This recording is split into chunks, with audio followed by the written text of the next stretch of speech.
Dallas Cowboys just made an interesting signing, acquiring former Denver Broncos safety PJ Locke. He is now on his way to Dallas right now as we speak, or actually Wednesday when it becomes official, but he'll be a Dallas Cowboy. Now, very interesting signing. I want to break down some of the film.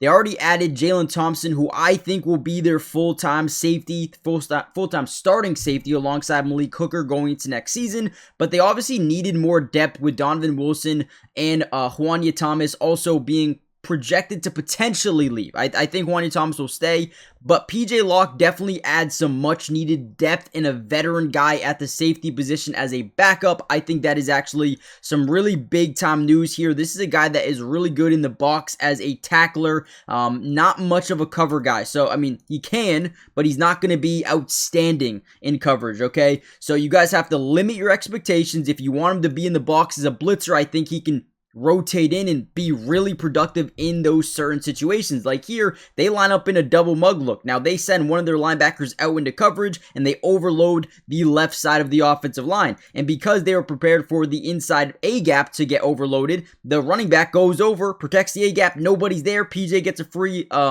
lane off the edge, and boom, quick little sack, right? So I am going to break down PJ Locke and what he can give you this season. Now, 2025 only played 100 snaps. I believe he got injured at some point in time and missed the majority of the year, I think, right? 2024, again, played 1,000 snaps, wasn't amazing. Again, if you look at these grades, I don't take these like legitly. You can look at them with a grain of salt. That's kind of what I do. He ranks 75th out of 97 in safety. So again, you're not adding this guy to be a full-time starter. At least you'd hope so, right? And then 2023, he was really damn good.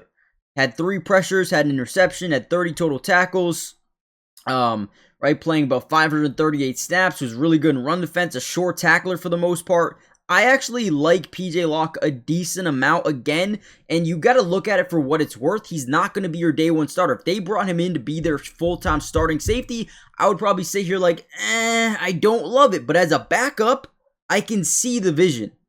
Obviously, because he didn't play last season, we have to look at some of his 2024 highlights. And another thing I'll say about PJ Locke is if you're playing a quarterback that likes to get outside the pocket, for example, Justin Fields and or more specifically with the Dallas Cowboys, Jalen Hurts or Jaden Daniels, he's a good guy to have there as well because he got good closeout speed. Here's a little read option, little keeper here for Justin Fields. Look at PJ Locke. Get right by this big tight end wide receiver and go make a play on the quarterback. Again, great job.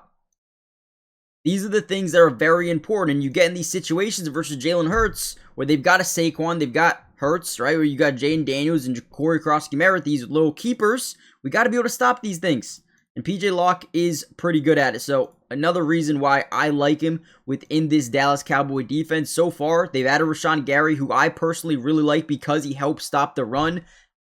Dude, suddenly this defensive line is pretty ferocious. I'm not going to lie to you. Rashawn Gary, Dominez Araku, Quinn Williams, Kenny Clark, Osa Odighizuwa. Guys, that is a dominant 5. Dominant 5. Still need probably an interior linebacker. Jamar James was good last year. Does he play that role? Maybe. But yeah, Jalen Thompson, he'll be your starter. Malik Hooker. And then PJ Locke is going to be able to rotate in. Here's a play where he's able to stop the running back. Now, this actually is from this season. Playing right here, again, always in the box. You always want him close to the line of scrimmage because of his tackling ability. And right here, they're going to try to set up this quick little pass over to Rashad Smith, their new running back over here in Kansas City. Ends up just not working. Reads it like a book, a very short tackler. Again, don't overthink it. It's a solid addition. I'll give it a C+ for what it's worth. He's going to be your backup. Honestly, I should probably give it a B- because he's coming to be the backup. But I'll give it a C+ for now. Let me know what you guys think. Hit the like button, subscribe, and I'll see you in the next one. Peace.